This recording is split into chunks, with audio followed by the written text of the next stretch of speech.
इस खबर के केंद्र में 3 तस्वीरें हैं जो भुवनेश्वर, शिमला और यूपी के कानपुर से सामने आई हैं।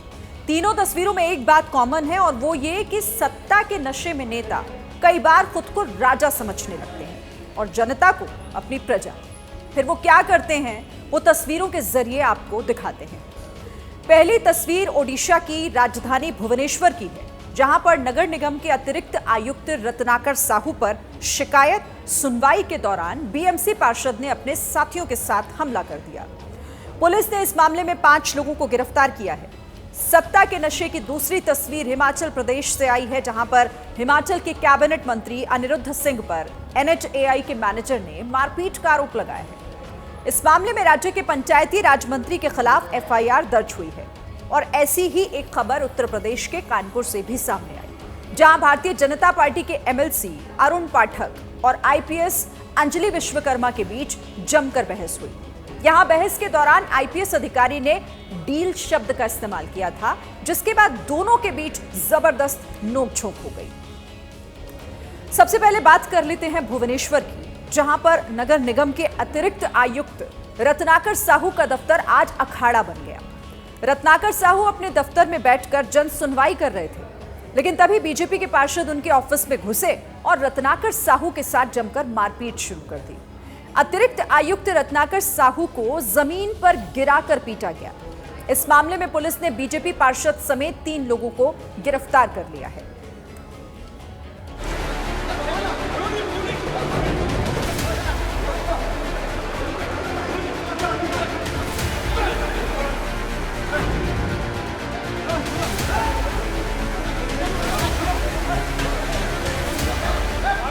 सत्ता और पद का नशा जब सिर को सुन्न करता है तो फिर क्या अधिकारी और क्या कानून।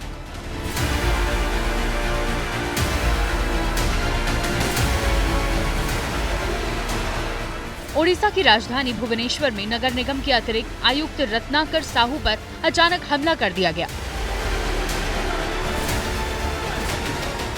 देखते ही देखते 5 से 6 लोग उन पर लात घूंसे बरसाने लगे। जिस वक्त अधिकारी पर हमला हुआ उस वक्त जनसुनवाई चल रही थी, यानी रत्नाकर साहू जनता की समस्या सुन रहे थे। लेकिन जनसुनवाई के दौरान ही बीएमसी पार्षद जीवन राउत दंदनाते हुए रत्नाकर साहू के चैम्बर में घुसे और उन पर टूट पड़े। जीवन राउत के साथ आए सभी लोगों ने रत्नाकर साहू को जमीन पर घसीट कर पीटा। उन्हें जबरदस्ती वहां से ले जाने की कोशिश की गई।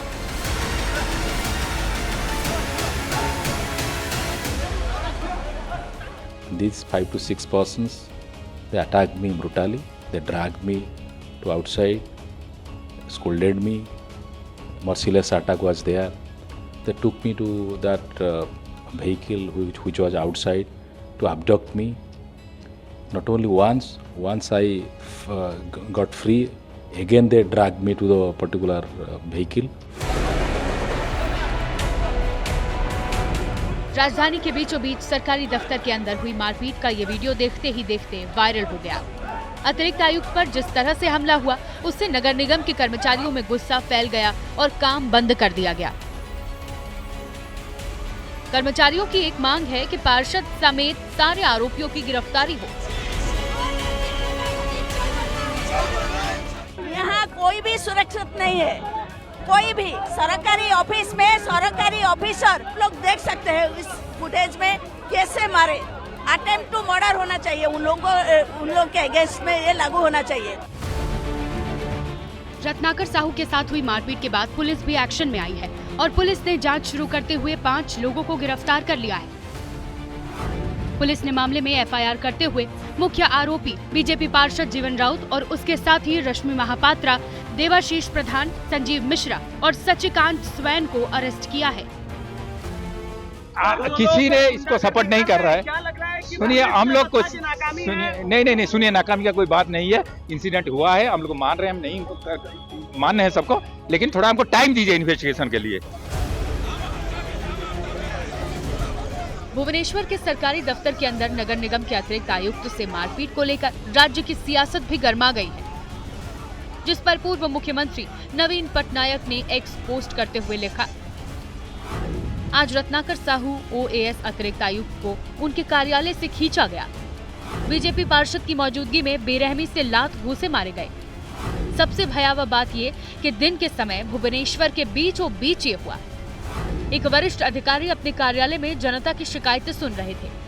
मैं मुख्यमंत्री मोहन चरण मांझी जी से कहना चाहता हूं कि उन लोगों के खिलाफ तत्काल कार्रवाई की जाए जिन्होंने हमला किया।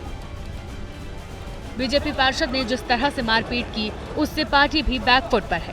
बीजेपी ने कार्रवाई करते हुए जीवन राउत समेत 5 लोगों को बीजेपी की प्राथमिक सदस्यता से निलंबित कर दिया है। भुवनेश्वर नगर निगम में जो घटना घटी है वो अत्यंत निंदनीय कार्य है, इसलिए जो लोग ये किए हैं उनको निलंबित किया गया है। It is utter shame and disgrace that this is happening in the capital city of Odisha, which had never seen such incidents in the last 24 years. Odisha में पहले ही रविवार को पुरी में हुई भगदड़ को लेकर विपक्ष सवाल उठा रहा था।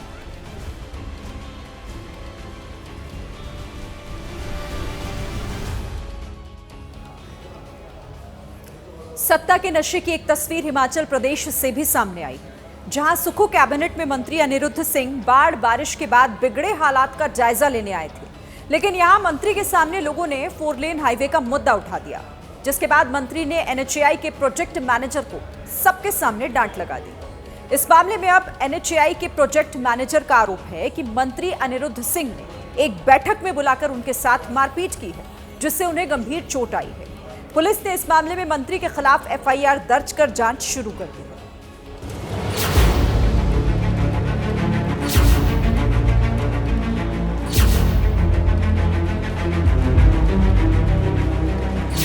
जिस दिन बच्चे गड़ेंगे ना तुम्हारे तब चलेगा, जिस दिन बच्चे गड़ेंगे ना तुम्हारे तब चलेगा। हिमाचल प्रदेश में कैबिनेट मंत्री अनिरुद्ध सिंह की भाषा सुन लीजिए। मंत्री जी ने ये शब्द NHAI के प्रोजेक्ट मैनेजर के लिए बोले हैं, लेकिन बात सिर्फ इन शब्दों तक सीमित नहीं है, बात बहुत आगे तक चली गई है। जिस दिन बच्चे गड़ेंगे ना तुम्हारे तब चलेगा, जिस दिन बच्चे गड़ेंगे ना तुम्हारे तब चलेगा। दरअसल शिमला के भट्टाकुफर में एक 5 मंजिला इमारत गिर गई। पंचायती राज मंत्री अनिरुद्ध सिंह और SDM इसी का जायजा लेने गए थे, लेकिन यहाँ के लोगों ने अनिरुद्ध के सामने 4 लेन के निर्माण का मुद्दा उठा दिया, जिसके बाद नेशनल हाईवे अथॉरिटी के अधिकारियों को वहाँ बुलाया गया और मंत्री ने जमकर उनकी क्लास लगाई। यहाँ तक तो ठीक था, लेकिन इसमें ट्विस्ट तब आया जब NHAI के प्रोजेक्ट मैनेजर अचल जिंदल ने मंत्री पर मारपीट के गंभीर आरोप लगा दिए। अचल ने पुलिस के सामने अपनी शिकायत में कहा है कि उन्हें और साइट इंजीनियर योगेश को शिमला ग्रामीण के दफ्तर में बैठक के लिए बुलाया गया था, जिसके बाद दोनों को भट्टाकुफर बुलाया गया। यहाँ मंत्री अनिरुद्ध सिंह और स्थानीय लोग मौके पर पहले से मौजूद थे। अचल ने शिकायत में कहा कि उन्होंने मंत्री को भवन गिरने की जानकारी दी, लेकिन मीटिंग में मंत्री अनिरुद्ध सिंह गुस्से में अभद्र भाषा बोलने लगे और फिर पास एक कमरे में ले जाकर स्थानीय लोगों की मौजूदगी में मारपीट की गई।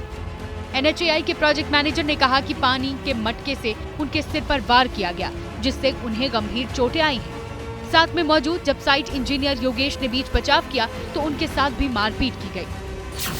हिमाचल में मानसून के बादल बरस रहे हैं, लेकिन ठंडे मौसम में भी राजनीति गर्म हो गई है।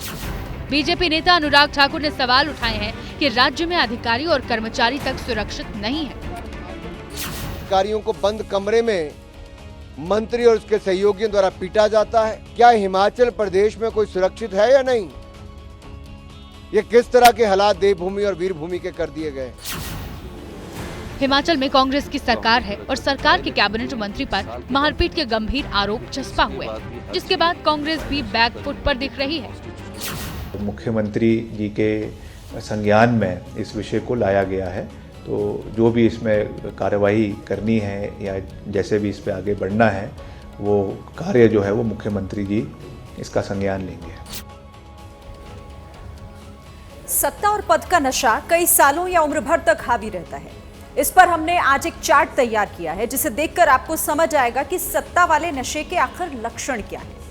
जैसे सत्ता में आते ही खुद को राजा समझा जाने लगता है, खुद को नियम कानून से ऊपर माना जाने लगता है, सार्वजनिक जगहों पर पद की ताकत दिखाई जाती है, आम आदमी को इस बात का एहसास कराया जाता है कि वो बहुत छोटे हैं।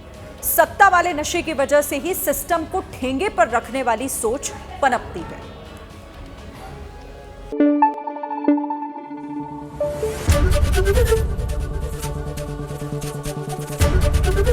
एबीपी न्यूज आपको रखे आगे।